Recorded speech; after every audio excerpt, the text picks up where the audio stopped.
La lluvia golpeaba con fuerza el parabrisas de Joel Bowman mientras avanzaba entre el tráfico de la tarde, con los nudillos blancos de tanto apretar el volante. El reloj digital del tablero marcaba las 6:47 de la tarde. 13 minutos para que comenzara su turno en el centro de distribución.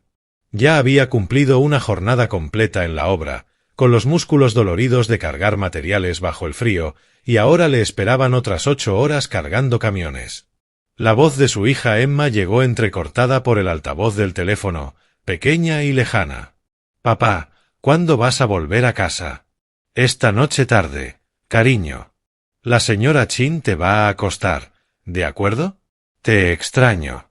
El pecho de Joel se tensó. «Yo también te extraño, mi amor. Pero ya hablamos de esto, solo un par de meses más». Fue entonces cuando divisó la figura entre los cortinajes de lluvia. Un anciano estaba junto a un sedán con las luces de emergencia parpadeando, encorvado sobre una llanta ponchada. La mayoría de los conductores pasaba a toda velocidad, con los faros cortando el aguacero sin reducir la marcha. El pie de Joel se movió hacia el acelerador. No podía permitirse llegar tarde. Su supervisor, Gary Huffman, ya le había levantado 2 actas ese mes, pero algo lo hizo mirar por el espejo retrovisor hacia la foto que colgaba de él. Emma, con los dientes separados y una sonrisa enorme, sosteniendo la tarjeta que le había hecho con la leyenda «El mejor papá del mundo». «Nunca te arrepientas de ser bueno», le había repetido 100 veces. Era lo que su propio padre le había enseñado antes de que el accidente en la fábrica se lo llevara. Joel se orilló. «Emma, tengo que colgar. Pórtate bien con la señora Chan». El anciano levantó la vista cuando Joel se acercó. La lluvia empapó su chaqueta en cuestión de segundos. Tenía ojos amables, la piel curtida por los años y las manos que temblaban ligeramente mientras sostenía una llave de cruz. «Déjeme ayudarle con eso, señor», dijo Joel. «Oh, no podría pedirle que...» empezó Glenn Hopper, pero Joel ya estaba arrodillado junto a la llanta. «No hace falta que me lo pida. Aquí va a agarrar una pulmonía». Trabajaron en silencio relativo. Las manos expertas de Joel resolvieron el cambio de llanta con rapidez, a pesar del mal tiempo. Glenn lo observaba con una intensidad que a Joel le resultó curiosa, aunque no la cuestionó. Cuando el repuesto quedó bien asegurado, Joel ayudó al anciano a ponerse de pie. «Va a llegar tarde a algún lado», observó Glenn, reparando en el uniforme de trabajo de Joel y en la ansiedad que delataban sus movimientos. «Me las arreglaré», respondió Joel, aunque su teléfono ya marcaba las 7:03. Glenn sacó la cartera, pero Joel levantó una mano. «No hace falta, señor. Págueselo a quien lo necesite». «¿Cómo se llama, hijo?» «Joel Bowman». Glenn le estrechó la mano con firmeza, con una mirada escrutadora. «Glenn Hopper. Y no voy a olvidar esto. Joel Bowman». Joel llegó al centro de distribución a las 7:18. Gary Huffman lo esperaba en la entrada, con los brazos cruzados sobre su abultada barriga y una expresión de satisfacción en el rostro. «Tercera falta, Bowman. Vacía tu casillero». «Señor Huffman, por favor». Hubo un anciano. «Ahórreselo. Tengo 30 tipos que matarían por tu lugar y que además llegan a tiempo». Gary se le acercó, con el aliento a café y cigarros. «Estás fuera. Y buena suerte encontrando otro trabajo con esto en tu historial». Joel sintió que el suelo se movía bajo sus pies. Ese trabajo, terrible como era, pagaba la medicación para el asma de Emma, el apartamento que los mantenía fuera de la calle después de que las deudas médicas del cáncer de su esposa los habían dejado en la ruina, la comida que mantenía sana a su hija. «Tengo una hija», dijo Joel en voz baja. «Solo necesito». Deberías haberlo pensado antes de ponerte a hacer el buen samaritano. La sonrisa de Gary era cruel. «Seguridad te va a acompañar a la salida». Emma lloraba cuando Joel llegó a casa a las 8:30. La señora Chun lo esperaba en la puerta con cara de disculpa. «No se quería calmar», explicó la anciana vecina. «No hacía más que preguntar por usted». Joel le pagó lo que pudo y encontró a su hija hecha un ovillo en el sofá, con el pequeño pecho sacudido por los sollozos. En cuanto lo vio, se lanzó a sus brazos. «Es mi culpa, papá», le gritó entre lágrimas contra el hombro. «Si yo no necesitara la medicina, si no estuviera enferma, no tendrías que trabajar tanto y no habrías parado a ayudar a ese hombre. Emma». Joel se apartó para mirarle la cara, esa carita de 7 años tan parecida a la de su madre. «Escúchame. Ayudar a la gente nunca está mal. Nunca. Aunque nos cueste algo. Pero ahora no tienes trabajo. Voy a encontrar otro». Forzó una seguridad que no sentía. «Somos los Bowman. No nos rendimos, ¿recuerdas?». Ella asintió contra su pecho y su respiración fue serenándose poco a poco. Joel la sostuvo hasta que se quedó dormida, luego la llevó en brazos al cuarto que compartían. Él tomó el sofá, dejándole a ella la única cama. Se quedó mirando el techo manchado de humedad, haciendo cuentas que no cuadraban por más que las calculara. 2 semanas para el alquiler. El refil de la medicación de Emma en 5 días. La factura de la luz ya vencida. Tenía $247 en la cuenta y otros 89 en un sobre debajo del entablado. Joel había sobrevivido cosas peores. Cuando Sara murió 3 años atrás, dejándolo con una montaña de deudas médicas y una hija de 5 años, había aprendido a estirar cada dólar y a conseguir trabajo donde fuera. La construcción a veces pagaba en efectivo, lo cual ayudaba. Encontraría algo. Tenía que hacerlo. A la mañana siguiente, Joel estaba rellenando solicitudes de empleo en una cafetería cuando sonó su teléfono. Un número desconocido. «Señor Bowman», la voz era profesional, de mujer. «Le habla Naomi Post, del bufete Hooper y Asociados. Le llamo por Glenn Hooper». El estómago de Joel dio un vuelco. «¿Está bien?». Una pausa. «Me temo que el señor Hooper falleció anoche. Una afección cardíaca que llevaba tiempo tratando. Pero antes de morir hizo algunos arreglos. Habló muy bien de usted». «Solo lo conocí una vez», dijo Joel, confundido. «A veces con una vez basta». El señor Hooper tenía un criterio excepcional para juzgar el carácter de las personas. «¿Podría venir a mi oficina mañana a las 10? Hay algo que él quería que usted tuviera». Joel pasó el día siguiente entre solicitudes de empleo y una angustia creciente ante la reunión. Lo que sea que Glenn le hubiera dejado, si es que algo le dejaba, no podía ser gran cosa. El anciano conducía un sedán de 15 años. La oficina de Naomi Post estaba en un edificio modesto del centro. Era una mujer de unos 50 años, de mirada aguda y actitud evaluadora. «El señor Hooper fue juez de distrito hasta su retiro», explicó, deslizando papeles sobre su escritorio. «Pasó sus últimos años con mucha discreción, pero nunca dejó de prestar atención a su comunidad. Le dejó algo poco común». Abrió una caja fuerte y sacó un sobre grueso y una llave pequeña. En este sobre hay documentación, pruebas que el señor Hooper recopiló a lo largo de 12 años sobre corrupción sistemática en esta ciudad. Sobornos, extorsión, manipulación de evidencias. Implica a personas muy poderosas. Las manos de Joel temblaron al abrir el sobre. Los nombres saltaron a la vista. Stuart Daniel, propietario de la empresa constructora Daniel Property Development. Cory Daniel, concejal municipal.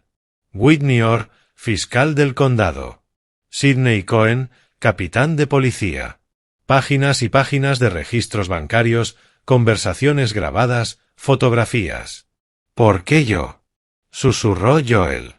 Porque las personas a quienes intentó entregarle esto antes, otros jueces, investigadores federales, o bien acabaron amenazados hasta el silencio o bien fueron comprados. El señor Hooper necesitaba a alguien que no tuviera nada que perder y sin mucho que ganar. Alguien cuyo carácter pudiera verificar en un momento de presión. La expresión de Naomi se suavizó. Investigó su pasado después del encuentro que tuvieron. Padre soltero, ahogado en deudas médicas, matándose a trabajar por su hija, honesto a carta cabal. Dijo que era la única persona que había conocido en 12 años que lo ayudó sin esperar nada a cambio. ¿Y qué se supone que hago con esto? Eso depende de usted, pero hay más. Le entregó la llave. Esta abre una unidad de almacenamiento que contiene pruebas adicionales.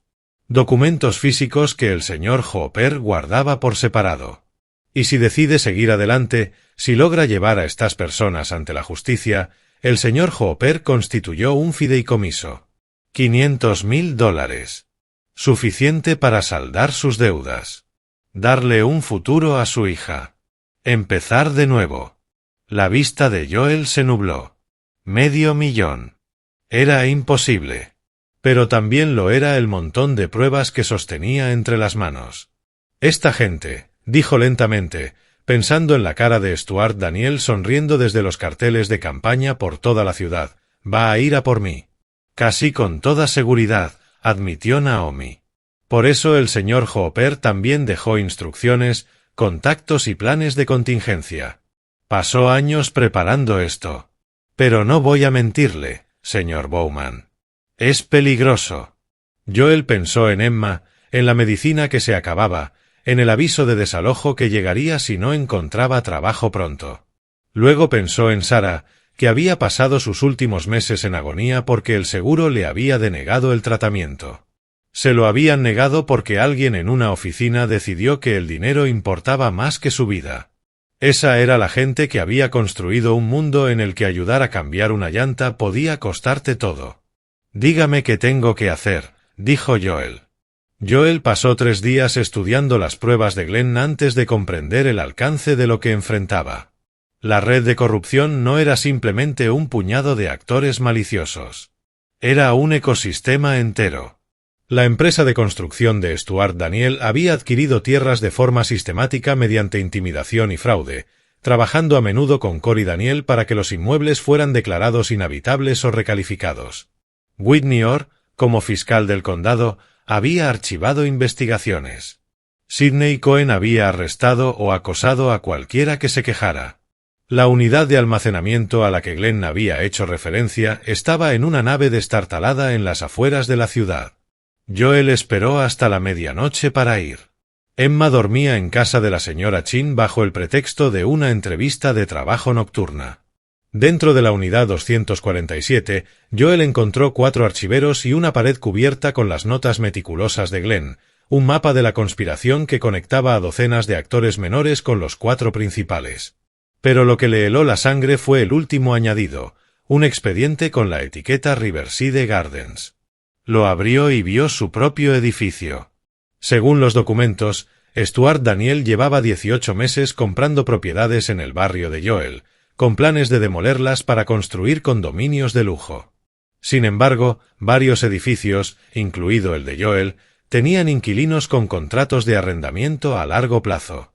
La solución, según un intercambio de correos que Joel estaba leyendo, era hacer las condiciones de vida insoportables hasta que los residentes rompieran sus contratos.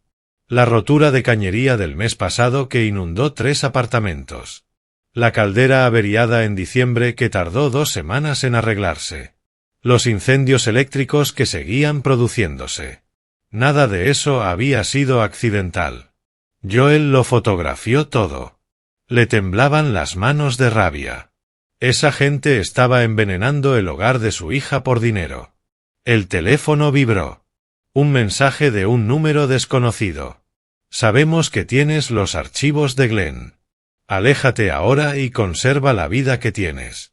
La mandíbula de Joel se tensó. Ya lo estaban vigilando. Pasó el día siguiente analizando las notas estratégicas de Glenn. El viejo juez había intentado la vía legal, reuniendo pruebas para los fiscales federales, para el fiscal general del estado.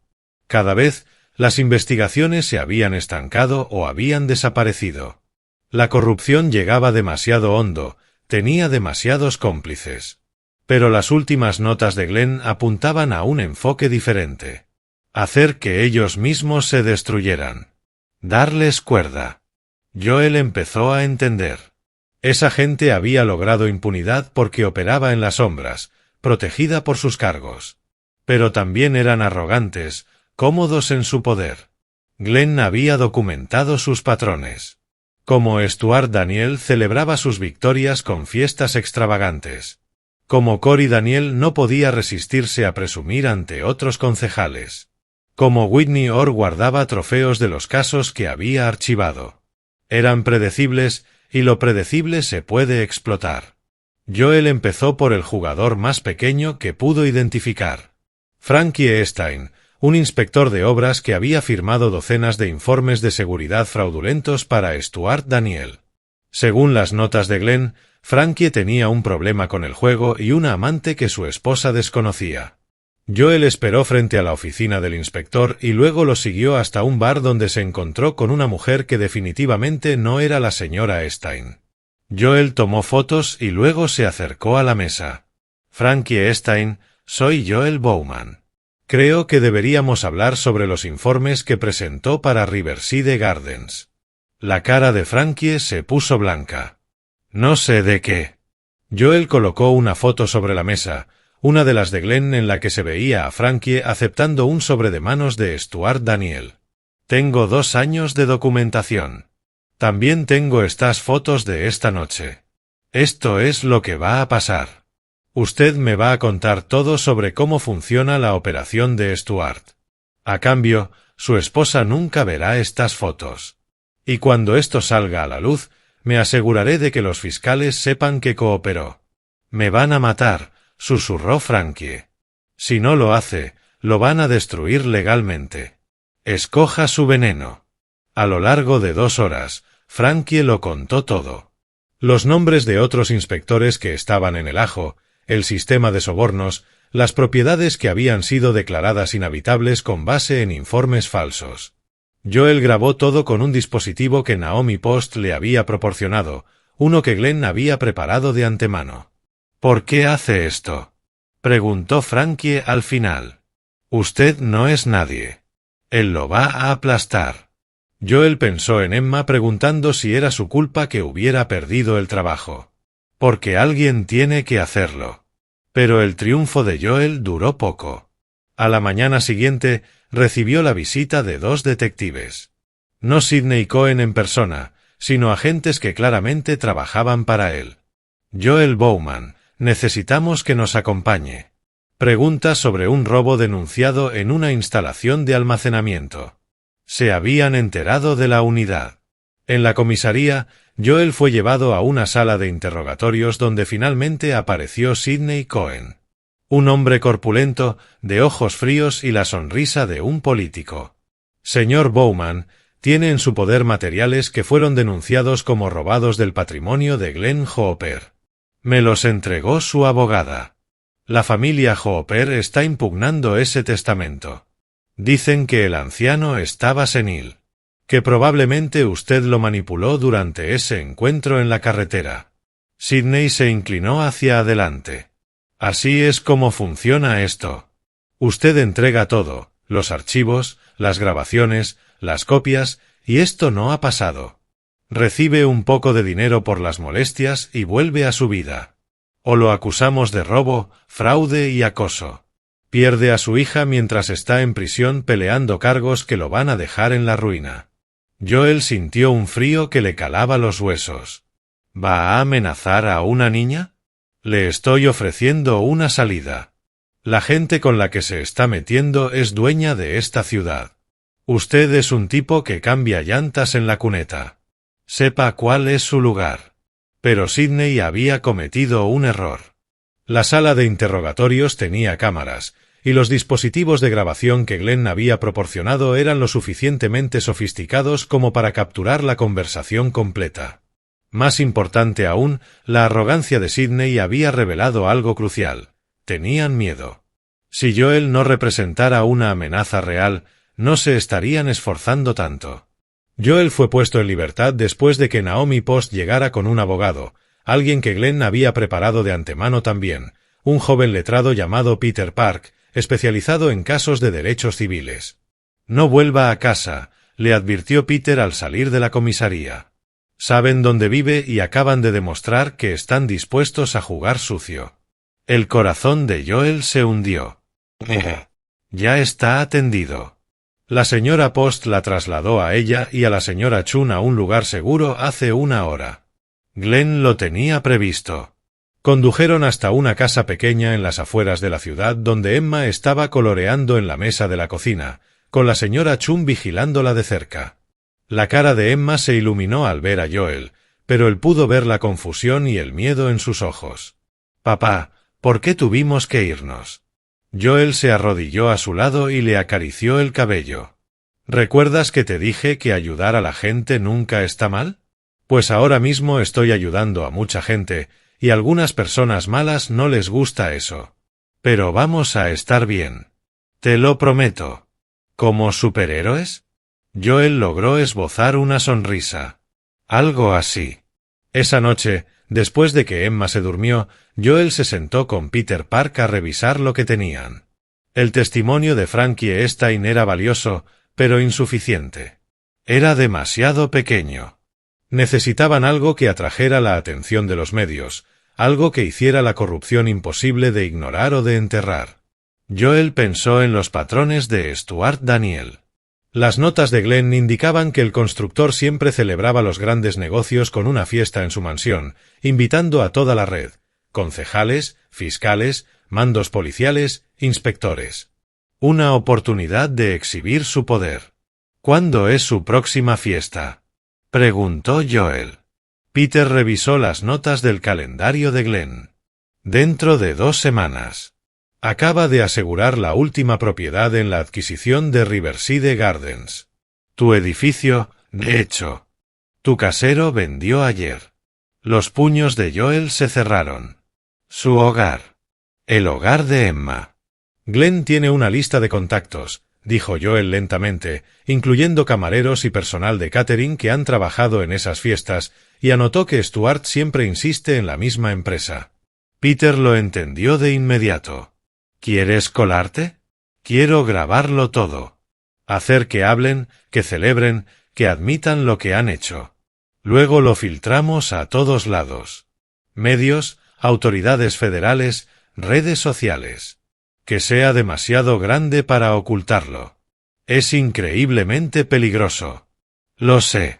Joel miró hacia la habitación donde dormía Emma. Pero si no lo hago, lo perdemos todo de todos modos. Al menos así estamos peleando. Durante la semana siguiente, Joel se transformó. Con la ayuda de Peter, contactó a una de las personas de la lista de Glenn, Rose Donovan, una caterera que había trabajado en las fiestas de Stuart durante años y a quien lo que había escuchado allí le había generado un profundo malestar. «Te meto», dijo Rose cuando se reunieron. «Pero ¿entiendes lo que pasa si te pillan?» «Lo entiendo». El día de la fiesta, Joel apenas se reconoció en el uniforme de camarero, con la barba recortada y el pelo peinado de otra manera. Rose le proporcionó dispositivos de grabación ocultos, otro regalo de la planificación meticulosa de Glenn, cosidos en su chaqueta.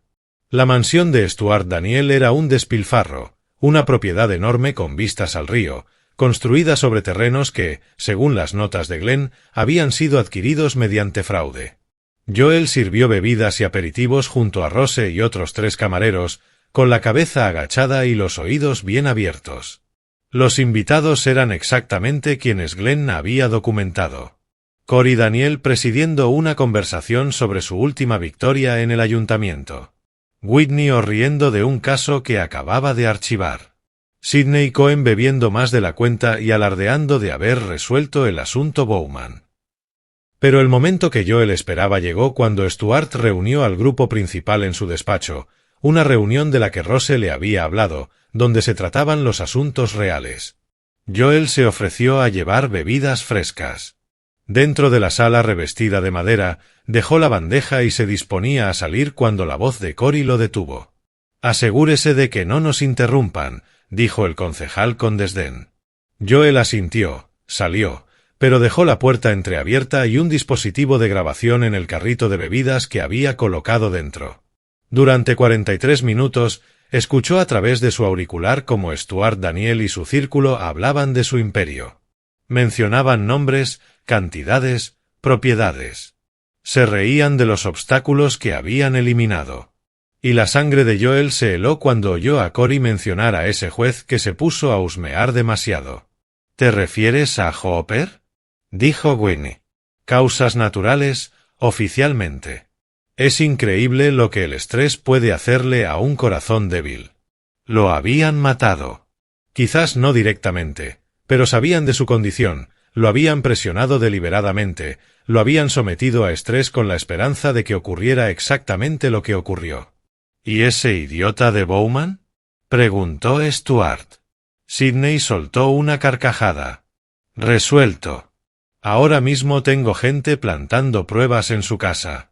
Droga, objetos robados. Mañana hacemos el allanamiento. Llevamos a la niña a servicios sociales. Estará tan ocupado peleando para recuperarla que no tendrá tiempo para nada más. La vista de Joel se oscureció. Lo iban a incriminar. Le iban a quitar a Emma. Se obligó a mantener la calma, a seguir grabando. Era justo lo que necesitaba. Era todo lo que Glenn había necesitado. Confesión de asesinato, conspiración, poner en peligro a un menor. Pero entonces la puerta del despacho se abrió y entró Frankie Stein. El corazón de Joel se paró. El inspector lo vio de inmediato. Sus miradas se encontraron al otro lado del pasillo. Por un momento, ninguno se movió. Luego Frankie apartó la vista y pasó de largo hacia el despacho. Joel escuchó. Stuart, tenemos un problema. Ese camarero. Joel echó a correr. Llegó a la cocina antes de que estallaran los gritos a sus espaldas. Rose lo miró, entendió su expresión al instante. Salida trasera por el jardín, susurró, presionando unas llaves en su mano. Honda plateado, Plaza 47. Vete. Joel atravesó la puerta trasera mientras oía la voz de Sidney Cohen dando órdenes a gritos. Cruzó el jardín a la carrera, saltó una valla y se encontró en el aparcamiento. Plaza 47, allí estaba. Detrás de él, hombres salían de la mansión. Joel puso el Honda en marcha y pisó el acelerador a fondo. Las balas chispeaban contra la carrocería del coche mientras huía con chirrido de neumáticos. Joel condujo sin rumbo durante 20 minutos hasta que el instinto forjado en años de trabajo duro tomó el control. No podía simplemente huir. No podía llevarlos hasta Emma. Abandonó el coche de Rose en el estacionamiento de un centro comercial, lo limpió y llamó a Peter Park desde un teléfono de emergencia que Glenn había proporcionado. Van a por mí, van a por Emma. Tenemos que movernos ahora, esta noche.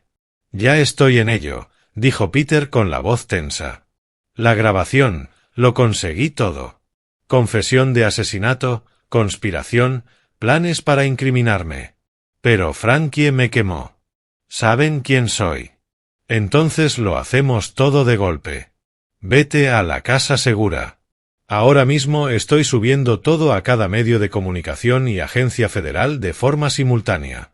Lo hacemos tan público que no puedan enterrarlo. Joel llegó a la casa segura por caminos secundarios, mirando constantemente por el espejo retrovisor. Cuando por fin llegó, Emma estaba despierta, asustada por la tensión que se respiraba entre los adultos. «Papá, ¿qué está pasando?» Joel la abrazó fuerte. ¿Recuerdas que te dije que estaba ayudando a mucha gente? Pues lo acabo de hacer. Pero las personas malas están muy enfadadas y tenemos que ser valientes un poco más. ¿Como superhéroes? Joel logró sonreír. Algo así. Peter llegó una hora después con su portátil. Naomi Post venía detrás de él. Ya se está subiendo. Todas las grabaciones, todos los documentos, todo lo que recopiló Glenn. Lo he mandado al FBI, al fiscal general del estado, a todas las grandes cadenas de noticias y a unos 50 periodistas que Glenn había señalado como de confianza. ¿Cuánto tiempo hasta que el teléfono de Naomi vibró, luego el de Peter? Luego los dos empezaron a sonar sin parar. Ya está llegando, dijo Naomi, leyendo su pantalla con los ojos muy abiertos. El Canal 7 acaba de dar una alerta de última hora. La CNN lo está recogiendo. El hashtag está siendo tendencia. Joel observó cómo su teléfono, el normal, no el de emergencia, explotaba de notificaciones. La historia estaba en todas partes. Gran red de corrupción al descubierto en ciudad de tamaño mediano. Las pruebas reunidas en su lecho de muerte por un juez revelan décadas de fraude. Una grabación de audio implica a una fiscal, a un capitán de policía, a un promotor inmobiliario y a un concejal. Al amanecer, agentes federales estaban allanando la mansión de Stuart Daniel. Al mediodía, los 4 principales implicados estaban bajo custodia. Las pruebas eran demasiado abrumadoras, demasiado públicas para suprimirlas. Pero la batalla de Joel no había terminado. 3 días después, estaba sentado en un tribunal federal mientras el abogado de Sidney Cohen intentaba que las grabaciones fueran declaradas obtenidas ilegalmente. Pero Peter Park había hecho los deberes. Glenn había hecho los deberes. Cada grabación se había realizado con el consentimiento de al menos una de las partes. Rose, que era la dueña de la empresa de catering y tenía acceso a la finca, o en lugares donde no había ninguna expectativa razonable de privacidad. Más importante aún, una vez que las detenciones iniciales llegaron a los medios, los testigos empezaron a aparecer, personas a las que Stuart había defraudado, familias a las que Sidney había amenazado, concejales a los que Corey había extorsionado. La corrupción había tocado cientos de vidas, y ahora todos querían justicia. Joel testificó sobre los últimos deseos de Glenn, sobre el encuentro bajo la lluvia, sobre lo que había encontrado en la unidad de almacenamiento. La fiscal, una funcionaria estatal traída expresamente porque la oficina local estaba comprometida, utilizó el testimonio de Joel para trazar un cuadro de abuso sistemático de poder. Pero la defensa intentó pintar a Joel como un oportunista, alguien que había manipulado a un anciano moribundo y fabricado pruebas por dinero. «¿No es una casualidad extraordinaria?», le espetó con sorna el abogado de Stuart Daniel, «que usted, un hombre desesperado ahogado en deudas, ayudara por casualidad a un rico juez que por casualidad lo convirtió en su heredero?» Joel miró al abogado a los ojos con serenidad. «Ayudé a un anciano bajo la lluvia porque era lo correcto. No sabía quién era. No esperaba nada a cambio. Ese es el quid de la cuestión. Glenn Hopper quería a alguien capaz de hacer lo correcto sin esperar una recompensa. Encontró a esa persona. Y el fideicomiso de $500,000 no es una recompensa. Es una compensación por haber puesto mi vida patas arriba para terminar lo que él empezó. Por haber puesto en riesgo a mi hija para exponer a personas que llevan décadas envenenando esta ciudad». Joel se inclinó hacia adelante. «¿Quiere hablar de dinero? Hablemos de cómo su cliente ganó $70 millones mediante el fraude y la intimidación. Hablemos de las familias que destruyó, de los hogares que robó, de las vidas que arruinó. $500,000 para reparar todo eso parece una ganga». La sala del tribunal quedó en silencio. Al final, las pruebas hablaron por sí solas. Las grabaciones, los documentos, el testimonio de decenas de víctimas y partícipes que se habían acogido a la inmunidad a cambio de colaborar.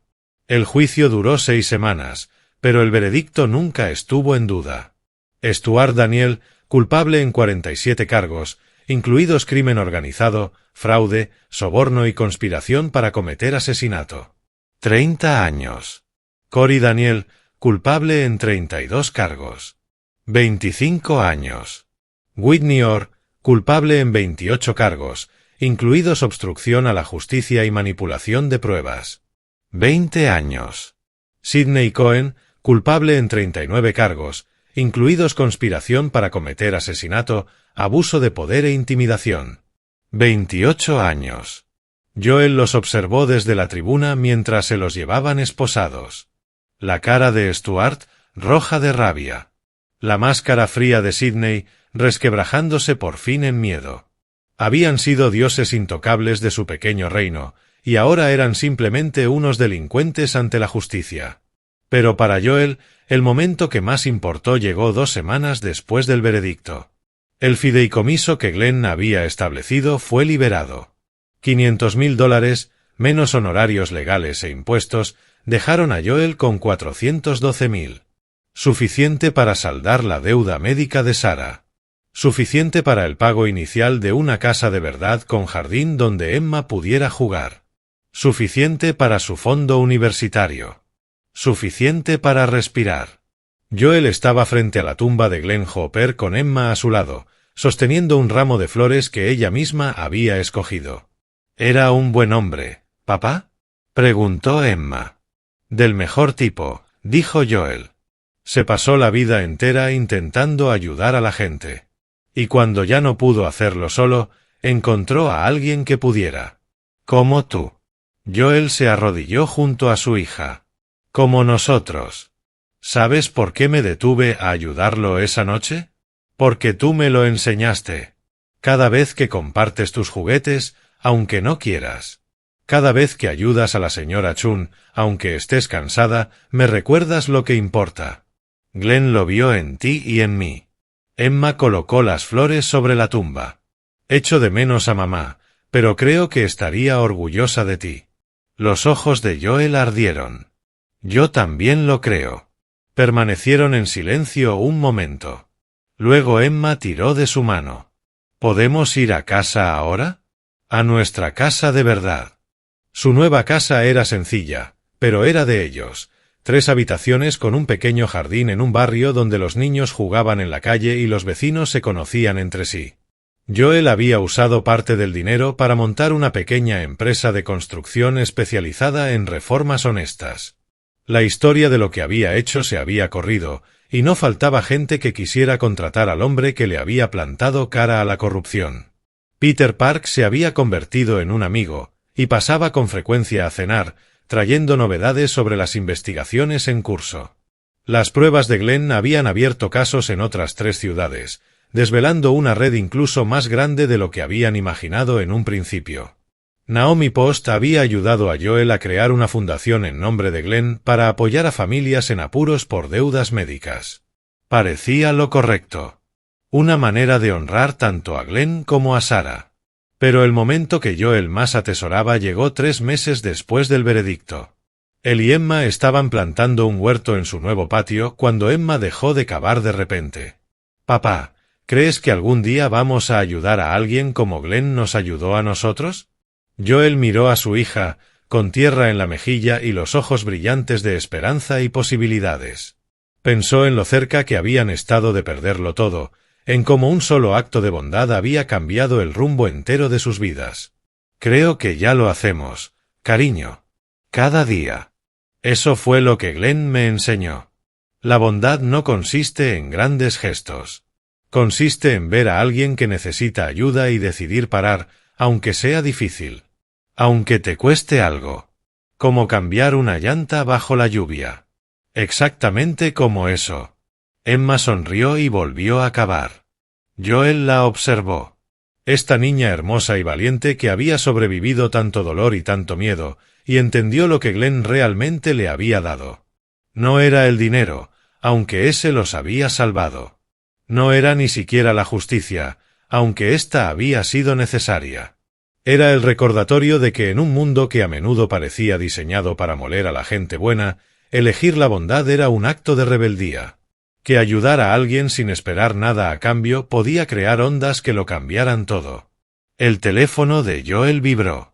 Un mensaje de Rose Donovan, quien había testificado contra Stuart y ahora estaba expandiendo su empresa de catering con la ayuda de Joel. «Acabo de conseguir la fiesta de Navidad del alcalde. Parece que la nueva administración prefiere proveedores honestos. Gracias por todo». Joel sonrió. La vieja red de corrupción estaba siendo reemplazada, poco a poco, por personas que habían estado esperando su oportunidad para hacer las cosas bien. Glenn había sabido que exponer la oscuridad dejaría entrar la luz. Mientras el sol se ponía sobre su nuevo jardín, tiñendo el cielo de naranjas y dorados, Emma empezó a cantar una canción del colegio sobre plantar semillas y verlas crecer. Joel se unió a ella, con la voz ronca pero alegre. Pensó en las últimas palabras que Glenn Hopper le había dicho. «No voy a olvidar esto, Joel Bowman». Pero era Joel quien nunca olvidaría. El anciano que había visto algo que valía la pena salvar en un trabajador de construcción agotado que se detuvo a cambiar una llanta bajo la lluvia. que le había confiado una misión que parecía imposible, que le había dado no solo dinero, sino propósito. Esa noche, mientras Joel arropaba a Emma en su nueva casa, ella lo miró con ojos serios. «Papá, si mañana vieras a alguien que necesita ayuda, ¿te detendrías?» Joel lo pensó con honestidad, pensó en los riesgos, en el precio que había pagado, en cómo la bondad había sacudido su vida entera. «Sí», dijo al fin. «Siempre. Porque eso es lo que somos». Emma sonrió y cerró los ojos, segura y querida en una casa que era de verdad suya, en una vida que habían peleado y ganado. Joel se quedó en el umbral, mirándola respirar. Esta personita perfecta que era su mundo entero. Había sido un padre soltero con 2 trabajos, ahogado en deudas, sobreviviendo apenas. Ahora era dueño de una empresa, propietario de su casa, un hombre que había derribado un imperio de corrupción. Pero por encima de todo eso, era alguien que había sido fiel a lo que su padre le había enseñado, a lo que Glenn había reconocido en él, a lo que le estaba enseñando a Emma. Nunca te arrepientas de ser bueno. Fuera, la lluvia comenzó a caer de nuevo, tamborileando contra las ventanas de su hogar cálido y seguro. Joel la escuchó y sonrió, recordando otra noche lluviosa, otra decisión, otro momento en que eligió que hacer lo correcto importaba más que la comodidad. Lo volvería a hacer 1000 veces. Y en algún lugar le gustaba pensar, Glenn Hopper lo sabía y estaba orgulloso. Aquí es donde termina nuestra historia. Comparte tus opiniones en los comentarios. Gracias por tu tiempo. Si te gustó esta historia, suscríbete al canal. Haz clic en el vídeo que ves en la pantalla y nos vemos.